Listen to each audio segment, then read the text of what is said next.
Good evening. Welcome to SteamPaper and another in our interviews building up to Steampunk over Ether this weekend, 25th, 26th of April. It's a virtual Steampunk festival for everybody to come and take part and watch. We're going to be hosting it on the SteamPaper page on Facebook over this weekend. We've got a lot of content already. We're still looking for content if people want to send it in. So send in your videos of performances or your gadgets you're building, the costumes you're working on. Workshops, anything really. We're looking to make it like a festival where you could kind of see all sorts of different things. So we're still looking for stuff. We've got some great stuff lined up. We've got some music from Victor Sierra and Professor Elemental, Tom Wild. We've got Madam Misfit. We've got some musical from the Cogniz. Green Matthews. We've got some poetry, even some fabulous poetry. We've got all sorts of stuff. We've got lots of community stuff as well. We've got stories. We've even got an opera, and we'll be doing some special live stuff as well. So it's going to be really spectacular. We've got a few things as well, some quite big things still to come in. So I can't talk about it all yet, but those are the things we've got lined up and confirmed. I'm currently juggling about 14 hours worth of footage, so it's quite a lot to fit in and work out where it's going to go. So I haven't got a schedule yet, but I will be getting one sorted out hopefully in the next couple of days, or at least a rough idea, so you can decide when you want to tune in, things you don't want to miss, that sort of thing. So great. So we've got a few people joining us, I can see already. So without further ado, I'm going to introduce our fabulous guests today, two very special guests from Victor and the Bullies. So good evening. Hello. Hey. Hello. Whoa. So from left or right? How are you both? Good. Yeah. I'm hairy. starting to become feral. Yeah.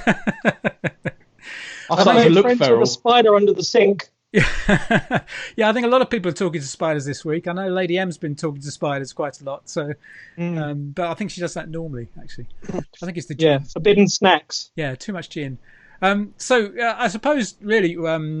We should probably talk a little bit about changes that are going on in things, because I suppose the big news in the Victor and Bully world for people who haven't perhaps caught up with you recently is that the lineup's changed a bit from when you started. That's it. So that's what they told me. So I was wondering if you could tell me a little bit about the new lineup and what's changed, what's different, and what kind of things that's going to allow you to do that perhaps you couldn't do before, and just talk about it a bit. Handstands. Yeah, mainly handstands.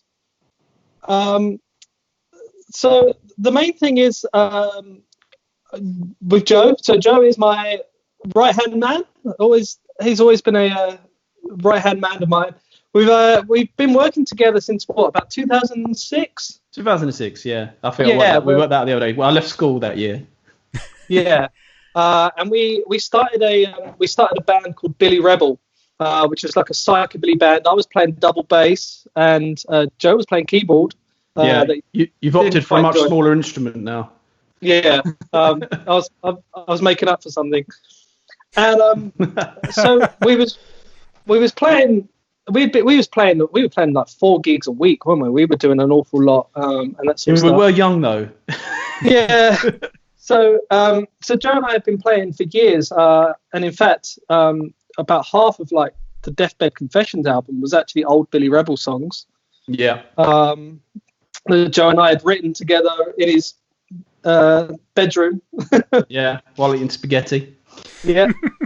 And I suppose the thing is, we write songs together quite easily, don't we? Usually one of us will just be kind of sitting, drinking tea. Usually it's when Matt's cooking dinner, cooks me lovely meals, and I'll just start playing the thing on guitar. We'll turn around and go, what was that? That's a song. And then we'll sit there for the rest of the night. It's a bit making up. You're making it sound like the old Walkman and Wise shows when they used to lie in bed together. You know how they used to have this kind of domestic life at home, which didn't exist. But basically, that's what we do. We just lie in bed next to each other and just staring each other's eyes.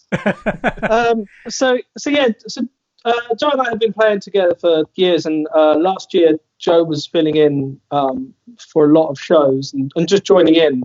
And I mean, Joe probably played about the same amount as Harry did last year. So when Harry decided to leave, it just seemed like the complete easy option to just be like, Joe, do you want to be the bully? Yeah. And he was like, yeah, completely. And then of course we wanted but Joe's in another band. Yeah. And I didn't want Joe to be in a situation where he had to like choose what gig he had to play, like if both of us were playing at the same time. So I was like, I need a backup. But then I was like, I want to come in completely different, like completely new. And that's when I found Nancy, or Halo. So I knew her just through the steampunk scene and blah, blah, blah. And when she's about 6 years younger than us. And she used to actually be a fan of like Billy Rebel, and like she knew Vixen the Bully. So when I just messaged her out the blue and was like, "Hey, do you want to be a bully?" Because I knew she played guitar and sung and all that. She was like, I think she was a bit surprised by it. And so she just came on board, and we're like, the three of us are just getting on like an absolute house on fire. We're having such a great time with it, and we've done a few shows of the three of us.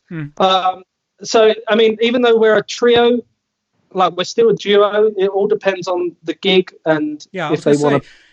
What's your current lineup then? Who does what in the band? So it all depends on. I mean, it all depends on who's about, really. Like if Joe was playing a gig with Maven, then I'd ask Nancy. But it would normally be me and Joe. But then if the promoter wanted a bigger show, or if they wanted something a bit different compared to like a previous year we'd been there, and if the budget's there, then Nancy will come on board as well. So it's fairly kind of relaxed in that way. So it sounds like you kind of what's the word? Ambidextrous is not the right word, but it sounds like you can all play each other's parts. Is that right?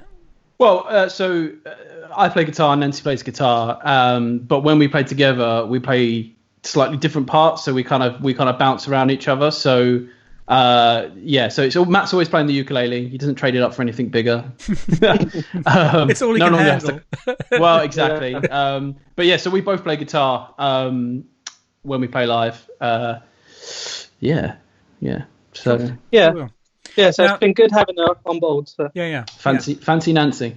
Yeah. Now I have to say that for one reason or another, I've yet to see your new lineup with all three of you. So I'm really looking forward to that when we get out of this. How very rude.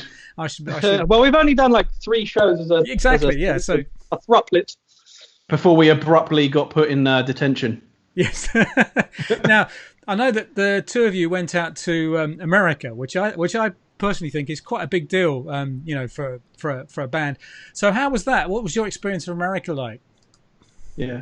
From two lads from Kent, yeah. So I mean, to be fair, Matt and Harry went quite a lot in the past. They've been quite a few times now, 6 or 7. About 7, seven times. But this was my first time, and this is my first time going to America, not on holiday, for business, if you will. And it was just as surreal. Huh? Fiesta, shush. Oh, yeah. Don't tell him. It was purely for pleasure. No, it was just surreal. I mean, steampunk is it's the different but same. Me and Matt were trying to quantify it on the journey home, and it was like in England, the steampunk world mixes with all the other kind of subcultures. You've got what else have you got, Matt? That kind of mixes Victoriana, pagan, Victoriana, diesel punk. Diesel punk, etc. But in America, it's very everything is kind of in its section. So you've got the really passionate steampunk people, and then you've got the really passionate pirate people, and then etc. So it was just interesting to see the differences, but they were so nice. And the gig was really good. And then we ate a lot of chicken wings. We ate a lot of chicken. Saw a lot of American things. The thing is, to me, it's like, I'm so lucky to be given these opportunities and chances to take Victor and the Bully overseas. For us being in a band when we were younger, to play shows in the US is like the biggest dream you can think of. That is your goal, really. And now we've been doing it like 2-3 times a year. Yeah. And now I'm traveling across the States with my best mate. And there was one moment where we were chilling out in a hot tub. We had some little glasses, the little travel whiskeys. We were sitting in the hot tub having a few of those. We just looked at each other and we were like, "This ain't too bad, is it?" Yeah, this is a hard life on the road, eh? Yeah. And I suspect you're probably quite popular over there. I suspect, just as you are over here. Well, we're growing. Following, yeah. There's a good Yeah. following. Yeah. Cool. They seem to enjoy us. Yeah. Now you mentioned doing different things, and of course one of the things that you developed is Victor Ghastly. So what I want to ask is why Victor Ghastly? Well, how did Victor Ghastly come about, and why did you decide you wanted to do something outside? Well, not outside Victor and the Bully, but kind of. Is it related? Is it the same? Is it the same person doing something different? How does it all work together? So I've always been Victor Ghastly in Victor and the Bully. Victor's my granddad's name, my middle name, and Ghastly I chose because it was my favourite Pokemon. But the reason I wanted to do Victor Ghastly's Electric Time Bomb was because I was writing too much music. I love writing music. It's what I do to unwind and use. That's how I always like to be mentally stimulated, and that's how I unwind. And I was writing so much stuff, but it wasn't Victor and the Bully. It was all that electro swing, which I love. Like I listen to like a lot of house music, as well as like electro swing. And I was like, this isn't Victor and the Bully, and I don't want Victor and the Bully to go down this route, but I still want to enjoy writing stuff. And there was no point in me writing songs if I can't put it anywhere. If I can't show the world it, I don't want to do it. I still take credit for giving you that final push, though. Yeah. By pure incompetence. Yeah, so it actually it was always an idea of mine, and then we was going to play Victor and the Bully was going to play at Phoenix Alternative Festival, and then literally 2 weeks before, Joe was like, oh, actually I'm really sorry, but I'm going on holiday with my family. And I was like, oh crap, I've been agreed to play. I'm gonna need like a product. I'm gonna need something. I don't want to do Victor and the Bully by myself. So I did in a matter of 2 weeks I managed to get a show together. Yeah, it was all intentional. I meant that to happen. I'm having fun with it. Like Victor and the Bully is always like priority number one, and it's my baby. But for me, Electric Time Bomb is just having fun with it. I mean, before the Corona, I was going to play at the Grand Northern Ukulele Festival. Right. So I was getting all these other gigs that wouldn't have suited like Victor and the Bully, but and I was thinking of it as an excuse to go away with the girlfriend, So I was going to, as we're talking about it, I'll just punch this up on the screen, which has the added benefit of hiding me, which is cool. Yeah. So this is the album you've produced, and this is how long has it been out now? It came out on March 27th. So it's still relatively new. Yeah, still very new. So the entire thing was created and produced and mastered in my living room. Yeah. And it's a mix of electro swing. There's some kind of like sort of southern blues mixed with like dance music, and it's got a good like mix. If you're a fan of like Devil's Got My Soul or Freaks or Midday Drinking, that kind of more electronic like drum beat, this album is up your street. Yeah. I mean, I must admit, I really like it. I mean, I liked, I love Victor and Bully stuff. Have to say, I've always have. I love, and you're a fantastic band live. Really, really tremendous band. Thank live. you. If anybody out there watching has not seen Victor and the Bully live, you're missing a fantastic live band. But I must admit, I have the confession here. I kind of parked Victor Ghastly because I thought, well, if it's not Victor and the Bully, I don't know, I'm not going to like it. And then I kind of listened to it. Thought, actually, this is really good. And it's actually, I think it's much closer to Victor and the Bully than you think it is, actually, personally. But there we go. Yeah, I mean, I have a style. So Matt writes the music. At the end of the day, I remember when Matt was writing, because obviously I wrote a lot of songs with him previously. And I kind of stepped away from that as Matt grew Victor and the Bully with Harry.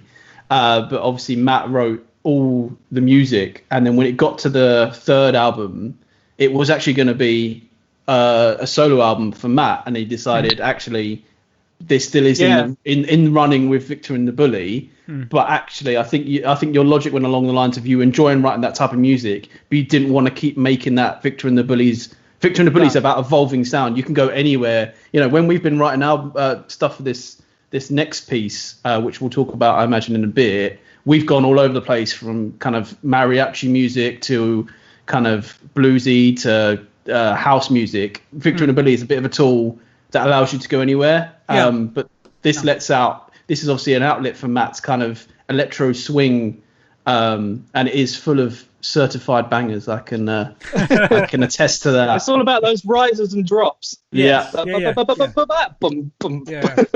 Voodoo. So I've got a question here from Lady M, actually, which is now I've lost it. Where has it gone? Here we go. It's actually asking, do you have any makeup tips, Matthew? Well, the only makeup I wear is eyeliner, unless you watch that video I posted at the weekend. Yeah, that was brilliant. I really enjoyed that. Again, is that posted on your Facebook page? Yeah, it's on our YouTube channel as well. Yeah, I was going to say. So if again people out there haven't seen it, it was quite funny. It's Matthew's makeup tips. It was very good. That was good. Not entirely serious. Oh, I was in pieces. Yeah. So just to remind people, we are taking questions. So if you've got any questions, please put them in the comments so I can see them, which is why I'm looking over here from time to time, and I can bring them up and ask the lads. So you've been quite busy. I mean, you are, I have to say, you are incredibly creative, and you're always doing stuff. You're always producing stuff, it seems, all the time. And that hasn't changed. I mean, tell us a little bit about the podcast you do, because you've been doing that now for a little while. Yeah, so, well, the main thing for me, like with the band, you need a product. Like Victor and the Bully has become more like a product now, and not just a band. So Joe and I love talking crap, and we do it constantly. We hadn't noticed. Joe, do you want to explain the podcast? Well, yeah, so I think it was kind of born out of the fact that I remember when I joined Victor and the Bully officially, me and Matt went out to the kind of pub and we were brainstorming, like, what can we do that's a bit different? And actually, the podcast wasn't part of that, but we were thinking all these outside-the-box things. And actually, we realised it's more for us than anything else, this podcast, because we just talk shit. And we listen to a lot of podcasts while we're working and doing and commuting, because we both work in London, and that it was kind of born out the fact that we love like random fact. I'm always telling Matt little random facts that we find out all across the day. I thought, how can we combine this all and share information about the band? Because Victor and the Bully is more than a band now. It's like a kind of community with the Sinners page and everything else.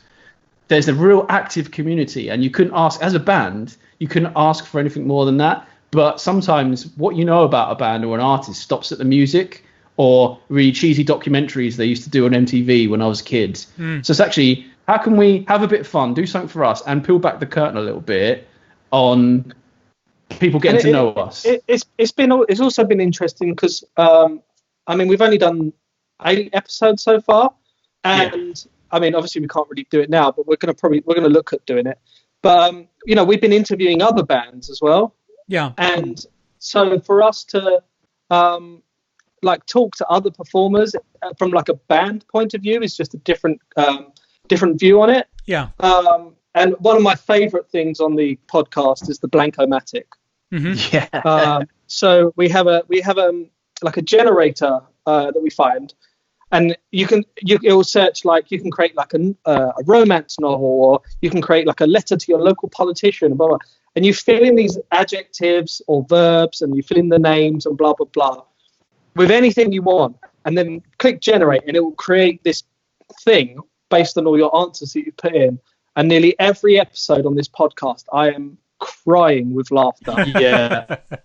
Matt does this special laugh that comes from the at certain times, and it sounds like it's kind of like yeah, I think the technology is suffering a little at the moment, so just bear that in mind. Breaking up slightly. Yeah, I think Joe's gone a bit. I can hear him. Yeah, but I think his video's gone. This is always the issue with this sort of stuff. Oh, I think my video's gone. Yeah, he'll be back in a sec. Hopefully So he'll be we've back in a been doing the second. Can you still hear Blank-O-Matic. me? Yeah, we can still hear Oh, you. there we go. There you are. He's back. So we've been doing the Blank-O-Matic. Potato. So obviously I just popped this up because that's the name of the podcast, Sin and Gin. Yeah, so it's available on Spotify, Anchor, Castbox, Apple Podcasts, everywhere, like all the usual podcast places. We're trying to do one episode like every 2 weeks. I mean, Right. we originally planned to do one kind of every week, but now it's a bit hard to like have new conversations when it's like, hey, what have you done this week? I've stayed indoors. Yeah, me too. We don't have any like new gigs to talk about or anything like that. So we're probably doing it like every other week. But we're still going to just keep it up, see what we can do, and hopefully, build up the audience with it as well. Well, I think we've lost Joe again. Just to say. I'm stuck on an eyeless, soulless potato. Well, we can hear your voice, so just not a moving picture. Oh, bro. Yeah. We had a question earlier that I wanted to ask as well, which was from Debbie Marshall. It was, when is there going to be more T-shirts? Oh, so yeah, I know this has been a bit of an ongoing joke with the T-shirts because we have brought out a few, but there is plans of bringing out new T-shirts, but we thought it'd be good to bring out new T-shirts based on new material. Yeah. We've already done like a Freaks T-shirt and a Devil's Got My Soul T-shirt, blah, blah. So we're going to do the same thing, but with new songs, just to make it all fresh now. It's like for me, like 2020 is like line in the sand. This is us now, and so I want to bring out all new merch. I want it to be with, based on like new material, new product, new us, Yeah. Oh, we've still hoping we might get Joe back, but in the meantime, so you mentioned the Sinners page on Facebook, which I'm going to pop up. So that's Groups Victor and the Bully Sinners. So tell us a little bit about that and how that works. So it wasn't the actual original idea of the Sinners page wasn't actually my idea. It was Rose and Ian, who run A Splendid Day Out, and they were like, "You should do like a fan page thing." And I was like, we didn't. Hi, Joe. Hi. Yeah, I'm alive again. Yes. The Sinners page wasn't actually my idea, and it started off was meant to be a fan page thing, but then it ended up just being about memes and all like stupid. But then it's grown and grown and grown. It's created an absolute community from it now. I think there's about 3,500 members on it now. Wow. Yeah. Wow. And there's only like 7 admins. It's creamy memes for crabby teens. Yes. So it's just been like non-stop memes. We've got some rules in there, like there's no political posts. Obviously, got the usual no racism, no homophobia, blah blah blah. Yeah. But it's been just such a great community. It's going strong. I mean, there are posts every few seconds, so it's quite hard to actually keep on top of it. Yeah. But yeah, and we've got some ideas. Joe and I have got some ideas for it that we're going to keep under our hats for the moment.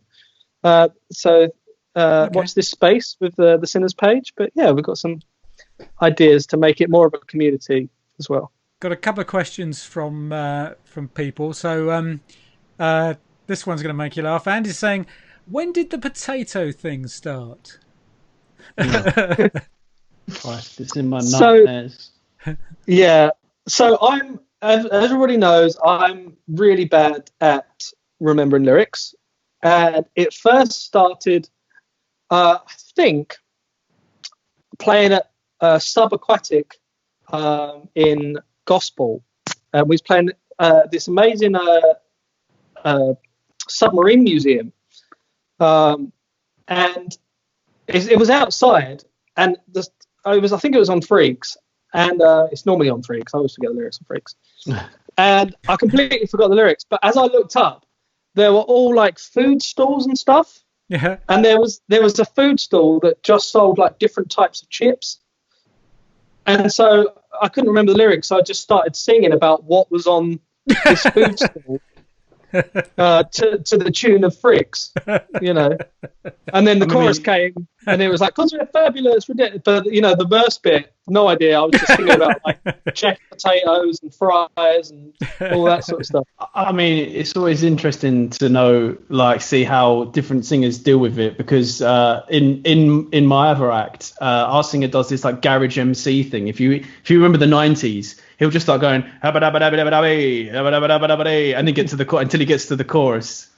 So I think it happens to the best of everyone. Yeah, you got to do it. You just got to play around. But yeah, it's almost become a meme of itself. I mean, I've been at gigs where people have brought potato merchandise. There was a Mr. Potato Head done of you, wasn't there? Yeah, I've got it. Yeah, I've got it on my side. Always looking over you. Yeah. We've had a few little like punchlines, or like a few like little like sayings that have just like appeared out of nowhere. Yeah. And they just get absolutely used to death, and then we end up getting little badges made. Yeah, it's you got to be so careful, because you can suddenly become, Mr. Potato if you're not careful. Well, the thing is, if I've done like a flawless set and I've remembered every lyric, everyone's like, "Oh." No one remembers that. Yeah. You know, like people are there have got like bits of paper with a potato on it, like ready to like hold up. Yeah. And then when I do a flawless show, they're like, "Oh." Well, you need to. We need to write a song that just has the word potato in it like 15 times. Potato-based song. Just to satisfy the market. Yeah. Yeah. I guess that'd be a mashup. Yeah. No, sorry. Sorry. I gotta go. See ya. Anyway, so I was going to say, now one of the questions I wanted to ask, I'm kind of asking a lot of people because I always find it interesting. How did you get involved in steampunk in the first place? How did you kind of come across steampunk, and what drew you in? So, you were in the film Wild Wild West, weren't you? Yeah. You were the bad guy. No, yeah. So I'd always been into it. Like I would say, I mean, I'm 33 now. I'd probably been into it since I was like 17. Oh, no. So, but I was into it in regards to like films, video games, sort of, and I love the aesthetic looking online, you know. And I'm very, you know, I'm heavily tattooed, and like I've got a back piece going from my neck to the bottom of my arse of just a big zeppelin being brought down by the Kraken. So like I've got, you know, I'd always loved steampunk and the aesthetic, but I didn't know there was like a steampunk scene. No. So despite me like being into it with regards to like the media and like all that was about, I never knew. So when Fiction the Bully started, we were trying to do like cabaret scenes and that sort of stuff, and it was quite bitchy. We didn't fit.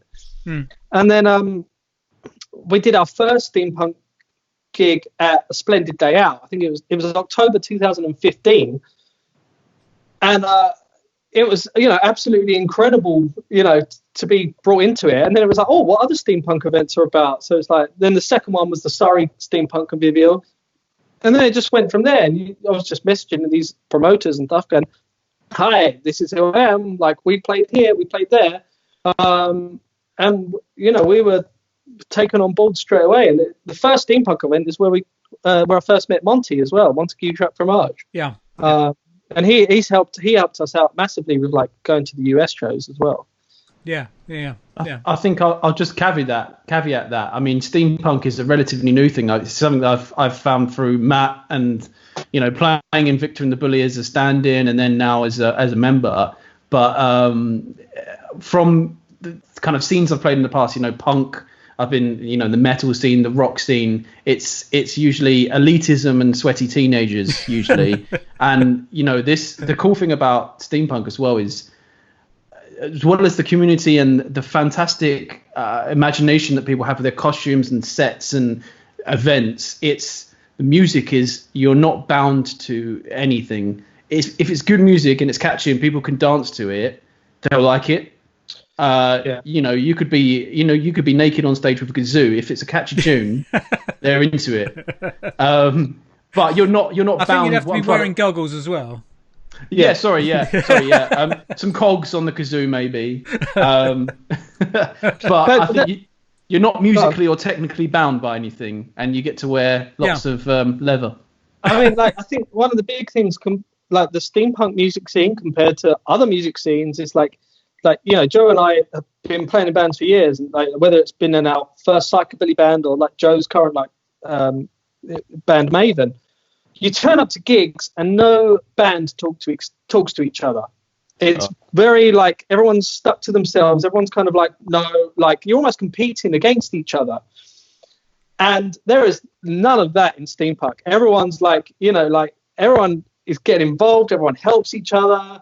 Everyone wants to be in each other's songs, being on each other.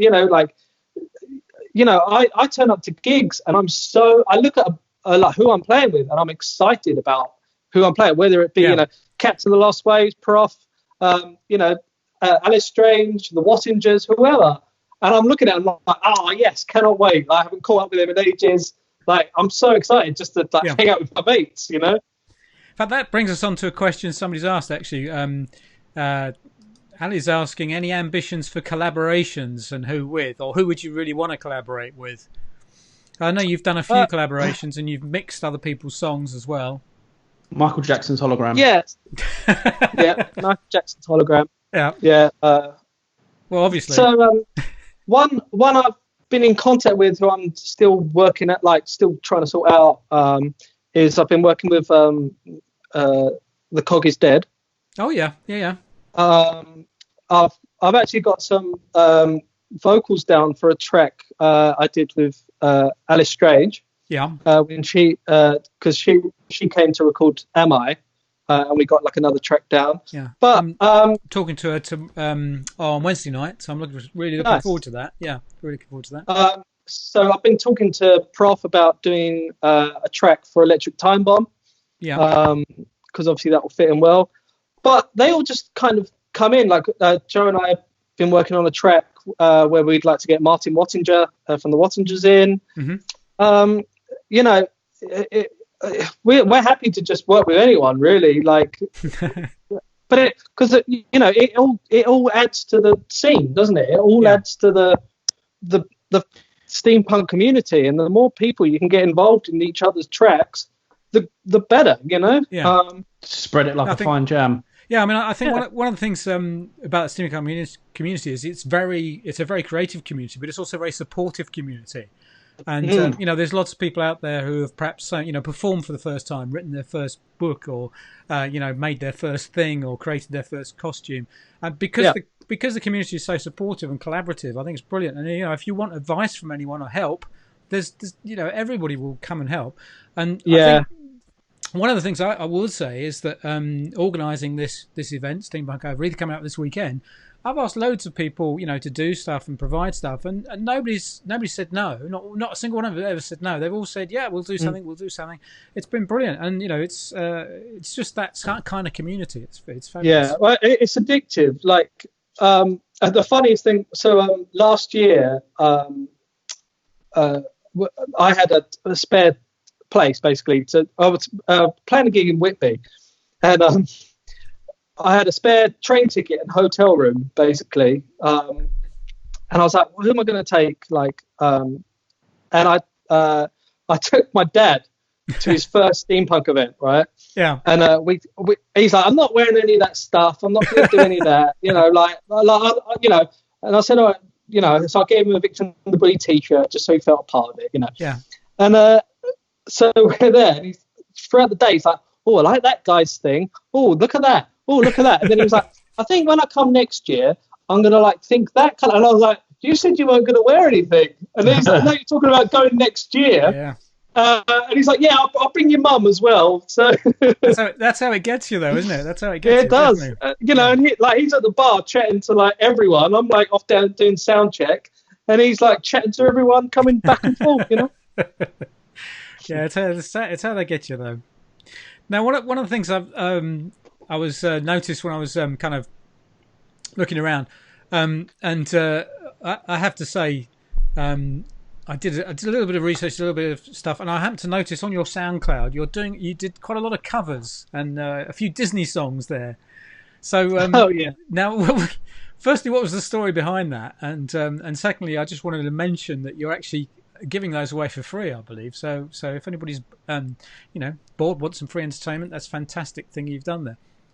Yeah, well, if I'm honest, there's no big story about it. I did them because I was bored. Who doesn't love Disney? Let's face it. Yeah, because it's as good a reason as any. I love the idea of doing like a Disney villain medley, but the villain songs don't really flow into each other because of all like timings and keys and blah blah blah. Yeah. So I just thought, I'm going to get a backing track, tweak it a bit, and just put my own vocals over it. Yeah. And it was just something. It was fairly easy to do, really, and I just thought it'd be fun. And now you also did a version I noticed of Tom Jones' Delilah, which is one of my. Oh God, that was years ago. Yeah. That was years ago. Yeah, bloody hell. Yeah. So what? Probably 2014. Oh right. Okay. So another question then that leads me on to: is there any particular artist songs or a song that you'd love to cover or love to incorporate into your act? I mean, I don't know about. There's two different questions there because. Oh, you noticed? Damn. We have so many bloody songs that it's hard to fit a cover in amongst all of that. It's nice to sometimes do a cover. Yeah. We used to do. What did we used to do? We used to do Love Cats and Tainted Love, didn't we? Back in the day. Yeah. I suppose it's a hard one. And you can't end a song not on the hokey cokey because otherwise people will complain. Yeah. If we're going to do a cover, we've already had one comment about keep it in the act. So Well, going back just quickly, the funny thing about Matt, we're talking about him doing the covers of Disney songs. It's very impulsive, and I was staying with him for a little while, and I was kind of on this bed that goes behind his settee, and I woke up one morning. He was sitting there in his dressing gown, hunched over his laptop, and I could see his little head come around. And he went, "Want to help me with this?" And I was like, "What?" And he was like, "I'm going to do a cover of the Hokey Cokey." And I went, as in like left leg in. He was like, "Yeah, but we're going to make it spooky." So we sat there all Sunday flipping morning, hungover, writing the hokey bloody cokey, and we sat back at the end and we went, "What have we done?" And then we played it to a couple of people, and they were like, "That, love it, get it in the set." There was one particular bit in the song, like you can actually download it on our SoundCloud. There's one particular bit in here that goes bow wow bow bow wow, and Joe was like, "No, don't put that." We had an argument about that. Yeah, and then I was like, "Please, we've got to keep it in." And then we left it in. He was like, "All right, yeah." It's now my favourite bit. It's like some weird funk bass line that comes out of nowhere. But I suppose go back forward then. Who would we want to cover? I mean, there's so many. Me and Matt are influenced by such a wide spectrum of things, and our tastes kind of meet somewhere in the 80s. Yeah. That's where our musical tastes overlap. I was going to ask you what musicians or bands or do you admire? What are your influences, would you say? One of my biggest influences is Madness. Yeah, true. Yeah. But I love everything. Bit Toto, so some classic 80s. Toto. Oh. Yeah, we did talk about with the idea of Dan Africa, didn't we? But it's so overly covered now. Yeah. Yeah. I mean, I don't know. With regards to an actual cover, I mean, if anything, like it would have to be something that people wouldn't think of and people can join in with, even if it wasn't our actual song that we would choose. If we knew it would work live, it would be great. Like previously, I've done Nelly the Elephant. Yeah, always look on the bright side of life. Yes. Anyone that gets a crowd involved. Yeah. Anyone that gets a crowd involved, I end up like YMCA. I did. Yeah. Yeah. I can imagine that. But, looking out to a crowd, just doing the YMCA reluctantly, and then getting people on stage reluctantly, totally works. Yes. You did. You did. I Want to Dance with Somebody as well. Yeah. Basically, if it's camp, I'm up for it. Why does that not surprise me? Yeah, look forward to Victor and the Bullies cover of It's Raining Men. Yeah. Yeah, why not? Why not? I think that'd be cool. I think that'd That's be a great. good tune. Not gonna lie. Yeah. So now, I suppose this brings us on to what you're working on at the moment. So, what sort of things are you working on at the moment? I know, first of all, before we talk about musical stuff, I know you're at the moment, given the situation we're in, you're running a sanctuary room. Is that right? Tell us a bit about that. Yeah. So, In fact, I'm just gonna bung that up quickly. Sorry, place it on the screen. Place it in front of your face. Yes, there we go. yeah. So the Sinner Sanctuary is just it's a Zoom room. A That's home for lost souls. Yeah, so it's available like 24/7, and it's the same login every day, which is 666-365-6660, and the password is Sinner in lowercase. Okay, and it's basically there's a lot of people that's going to cause trouble now. Well, but there's a lot of people like working from home, or they're not with someone, or blah blah blah, and I wanted, the Sinners page has got a great community, and I thought it would be good to have a place where people can just pop in and out. They don't have to stay in it all day, So some people just leave their, they get like an extra tablet or like an extra device in the background, and and then you'll come in and go, hey, how's it going? And then like all the cameras start turning on, like, hey, yeah. There's been some great stuff on there though, hasn't there? There's been we had one where we got everyone to dress like a spooky ghost. Yeah, we played a game. You've been playing. I've been playing this Xbox game, streaming it, called Quiplash. It's a bit like Cards Against Humanity. Oh yes, yeah. People join in on their phones, don't they? Yeah, so people join it, and it's all like completely in time with each other as well. You played a gig. Yeah, and everyone played a gig, and the best thing about that was Matt played a gig, and which a lot of artists have been doing, and it's been fantastic. But the caveat was if people had a second device, they were setting up the Zoom room and all dressed in steampunk gear, like full regalia, sitting there in their living room with a massive drink, just kind of, and you could see everyone just. And it worked out really well because I'm hoping that's what the festival's going to be like as well. Well, yeah. But go on. But as I was playing the live show, I had the TV up with everybody on screen, and it was just incredible, just seeing everybody dancing and singing along and all that sort of stuff. But the Facebook live stream compared to Zoom was off. So I'd finish a song, be into the halfway through the next song, and everyone would be like, "Yeah!" Woo. The technology is definitely kind of catching up a little bit with all this stuff that people are doing with it. But I mean, people are being very creative with it, which I think is brilliant. I mean, there's all sorts of stuff going on the internet, some amazing things that people are doing. There's new stuff posted to Facebook and YouTube every day that just I think, wow, that's amazing. So the Sinner Sanctuary. The Sinner Sanctuary. Please come in and join it. And we have a lunch club at 1:00. So if you're working from home, it's lunchtime. You think, who can I chat to at lunch? So we've got lunch club at 1, and we have like the evening club at 8:00.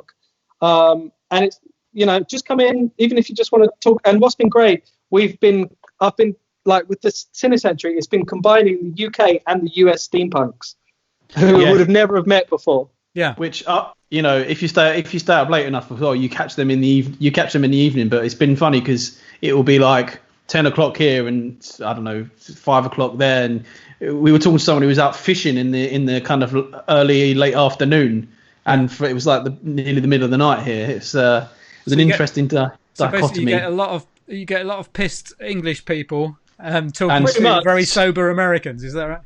Yeah, true. No, they're not sober. No.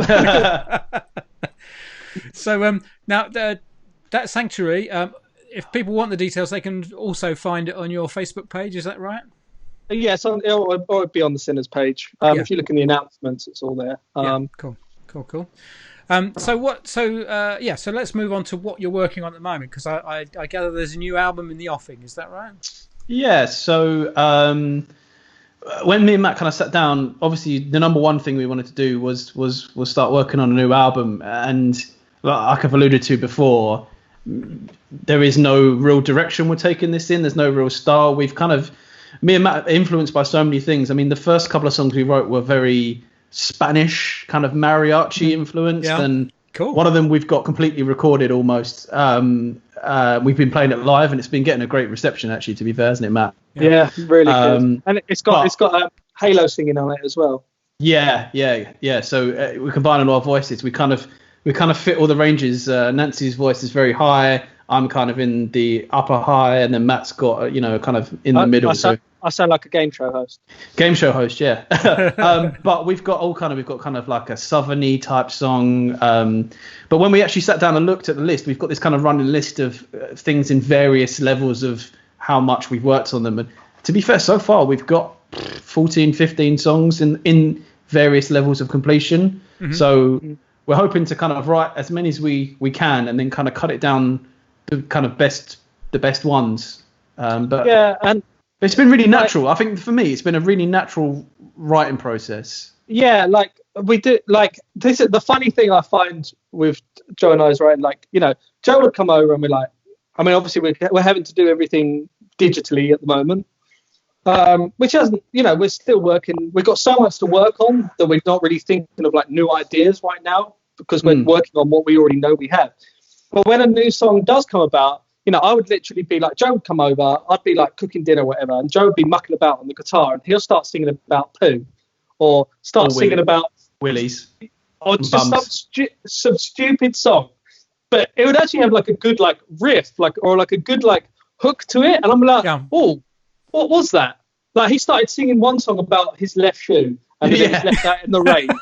Like we'd never release that song, but the melody, I'm like, oh, that's actually like that. Like if we change that, so we kind of go back and forth with like maybe change it here, do that bit, but it does just flow. So it flows really easily. Now I know, and we go on. I was going to say, and beers help. Yeah, beers always help. One question I know that fans are going to be asking about that is, do you have any kind of timescale, or are you just letting it take its course until it's ready, until it's right? Well, we do, but we don't want to promise anything. I suppose that's a dangerous question. We have an expectation. We have an expectation for ourselves, and we'd like it to get it done by the end of summer. Is that as much as we can probably allude to right now? Yeah, I think that's fair enough. I mean, we don't want to say.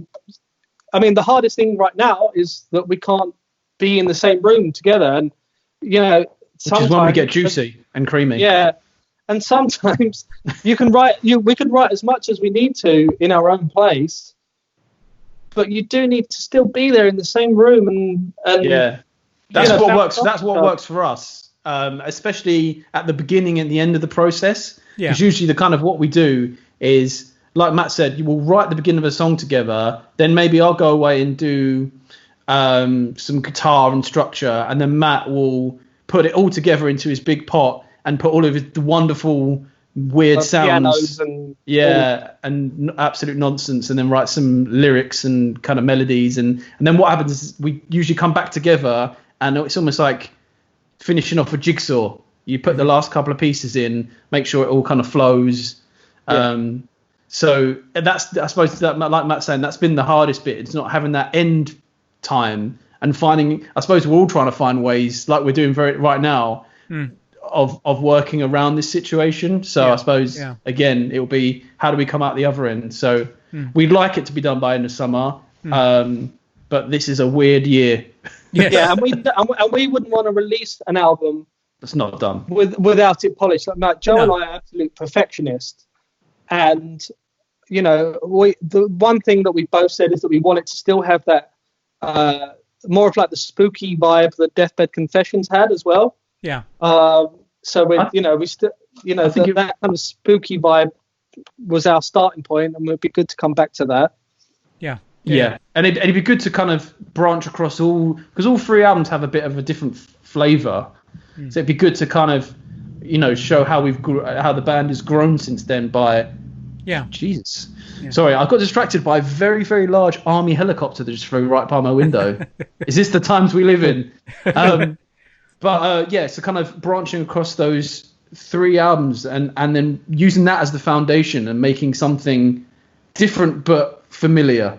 Yeah. If that makes any sense. No. I think that's one of the one of the characteristics of if I may say, a really great band is that they have different songs and different things, but it's still the same band. You can still, you still know it's going to be Victor and the Bully, for instance. So I think that's one thing across all the one all lucky the songs thing with Victor and the Bully is like we could bring out any style of music and people would go, "Oh, it's Victor and the Bully." Whether we brought out a country and western song, they'll be like, "Oh, it's Victor and the Bully." Yeah. Well, I think there's certainly something. You've certainly got something there. That's for sure. So. Now, I was just going to say this is the last chance for anybody watching to ask any questions. So if anybody's got any questions, now's your last chance. Now, if people want to, obviously in this time when there's no gigs available and there's no events going on, if people want to support you, there's various different ways of doing that. So one of them I know is Patron. So tell us a little bit about the way you do Patron and what it means to you. So how I do Patron is mainly audio. Because we're a band. Yeah.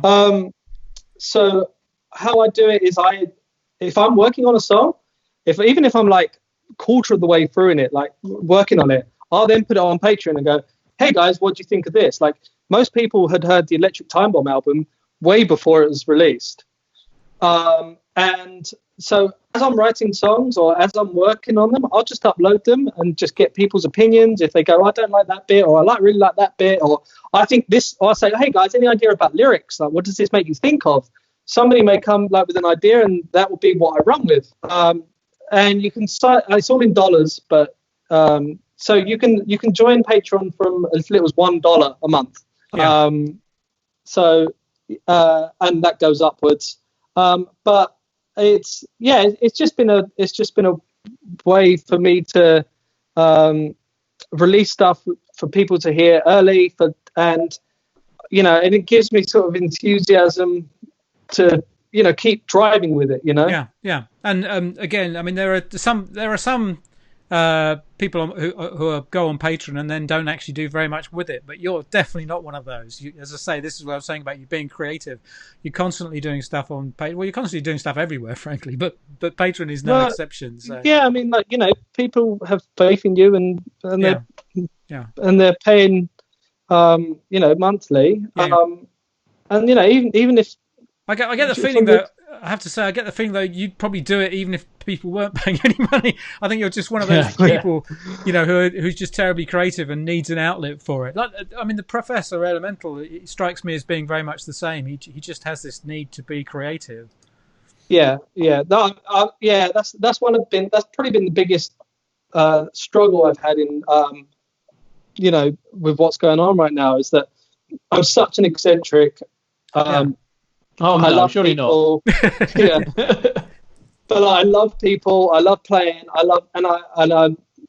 So I'm like bursting at the moment to just try and do so. I'm missing the we're coming up to the summer kind of festival gig scene. Yeah, it's what we live for. Yeah. I mean, already I would have had about 14 gigs in this time now that we had lined up various acts, and it's just you get itchy. Just thinking about it. Yeah. But the Patreon's good to. Now's a good time to sign up because you'll be able to hear the new Victor and the Bully album as it's being written and as it's being worked on. And there's all access to all the previous posts as well and previous ideas and that sort of stuff. Yeah. Well, as I say, you're talking about live performances. Definitely, you're definitely a great live band, I have to say. So. Other ways people can keep in touch. Now you do have a SoundCloud, so there's stuff on SoundCloud, I know, including those fantastic Disney covers we were talking about earlier. Yeah, SoundCloud isn't monitored as much, but there's a lot of there's a lot of free downloads where we've done like covers or just stupid things if you want curiosities. Grab it. And obviously, if you have any streaming services like Spotify, Apple Music, that's where the official albums are as well to stream. If you subscribe to one of those bad boys. Yeah. I'm personally a Deezer user, and you're definitely on there. So You're a Deezer geezer. I'm a Deezer geezer, yeah, Deezer geezer. And then you've obviously got a Facebook page. We've spoken about that, so that's a great place to follow you because I know you're very active on there.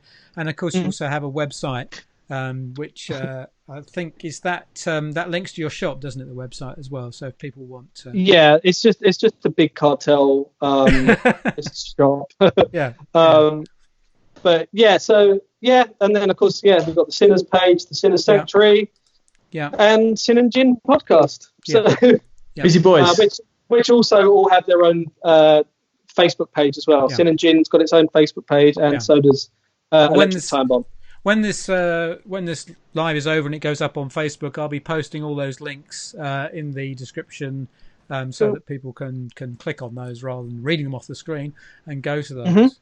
But anyway, it's been fabulous talking to you. It's been coming up for almost an hour now, so it's been fantastic. It's been great talking to you guys. Thank you very much for giving up your time to talk to us. Oh, thank you. Thank you. Yeah, it's been brilliant. It's always good fun. I know I've spoken to you a few times, and it's always good fun chatting with you. And so, thanks very much. And hopefully we'll see you at some point again soon. All right. Cheers. Bye. So there you go. The fabulous Victor and the Bully. And losing my background there, look. Fabulous Victor and the Bully. It was great to talk to them. And hopefully you'll enjoyed that. And you'll follow them on Facebook. And as I say, I'll be putting all the links in the description. So do follow them support them on Patron. And buy their albums because they're really good. And when you do get a chance to go see them live, don't miss them. They are fantastic live. So that's about it for tonight. Just a last reminder about Steampunk Over Ether, our virtual Steampunk festival that's coming up this weekend, 25th, 26th of April. We've got a load of stuff lined up. Hopefully, I'll be making some kind of announcement about what we've got scheduled over the weekend in the next day or so. But we've got a fantastic week ahead of interviews as well, because Wednesday night I'm talking to Alice's Night Circus. Thursday night I'm talking to Cogniz, and we're hoping for a very special guest on Friday. We're just tying up the details at the moment. And tomorrow night, Lady M, my other half, is running a pub quiz on her Maybe More page. So again, don't miss that. And there's lots of other stuff going on as well. So have a look on the internet. People are doing all sorts of wonderful things in terms of quizzes and performances and so on. So anyway, that's it from me. And once again, thanks to Victor and the Bully for sharing their time with us. So stay safe and stay splendid.